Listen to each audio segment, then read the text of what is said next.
David thought he was lucky when he found a cheap apartment. It was old, a bit run down but peaceful. He enjoyed living alone, and the silence would do him good. But from the very first night, strange things began to happen. At exactly 3 a.m., he woke up with a shiver. The room was ice cold, his breath visible in the dim light. But the most unsettling thing was the silence. There was nothing. No distant traffic, no wind, no muffled footsteps from his neighbors. Just emptiness. Then, a whisper. "David, can you hear me?" David bolted upright, his eyes scanning the room. His heart pounded in his chest. The room was empty. Taking a deep breath, he walked to the bathroom and flipped on the light. His reflection stared back at him, pale and exhausted. Dark circles shadowed his eyes. But then something moved behind him in the mirror. A pair of eyes, bloodshot, hollow, and rotting. He spun around, but nothing. He was alone. Or so he thought. Throughout the night, the whispers continued. Doors creaked open and shut. Something shifted in the corner of his bedroom when he wasn't looking. But the worst part was the mirror. Every time he looked at it, he saw something. At first, just a shadow. Then it became clearer. First, just the eyes. Then the rotting, hole-ridden face. And then the smile. "You're mine now, David." David screamed and punched the mirror. Glass shattered across the sink. His reflection fractured into 100 broken pieces. But then, through the cracks, his reflection was still staring at him. And it was smiling. After that night, everything changed. David's body started to decay. His skin bruised easily. His eyelids twitched involuntarily. His hands trembled. But the worst thing was the hunger. An unbearable hunger burned inside him. Regular food tasted like ashes. Every bite made him nauseous. Then he realized he didn't crave food. He craved meat. Raw, fresh, warm. One night, as he ran his tongue over his teeth, he felt something different. His teeth had sharpened.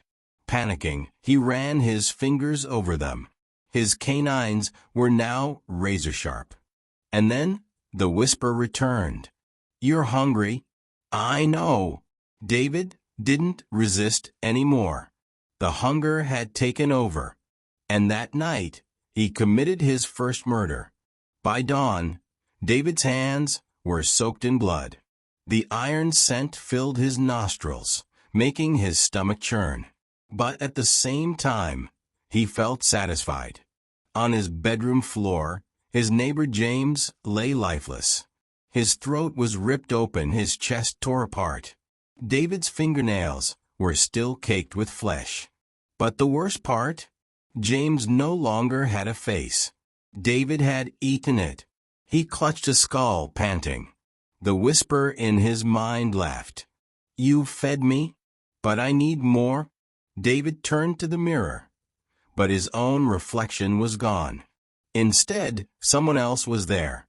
Bloodshot eyes. The thing was staring back at him, wearing his skin. But this time, something was different. David saw his reflection lift its arms, but he hadn't moved. Then the reflection smiled, and it stepped out of the mirror. David stumbled backward in horror, but he had nowhere to run. His reflection, asterisk, or rather, the thing that had taken his place, asterisk, stretched its limbs, admiring its new body. David turned to run, but his feet were frozen. Then he realized he wasn't in the real world anymore. He was inside the mirror. He pounded against the glass, screaming, but no sound came out. His reflection, no, his replacement, looked at him one last time, tilting its head. Then it slowly walked toward the door. David could only watch, trapped behind the glass, as the thing wearing his body knocked on James' apartment door. When the door opened, it said something, but David couldn't hear. The only sound he heard was James' blood-curdling scream. Weeks later, people in the building noticed that David was missing. But the strangest thing was, new tenants claimed that when they looked into the bathroom mirror, they saw someone inside. And every night, at 3 a.m., some swore they could see a pair of bloodshot eyes staring back at them. But the most terrifying part? Those eyes looked desperate.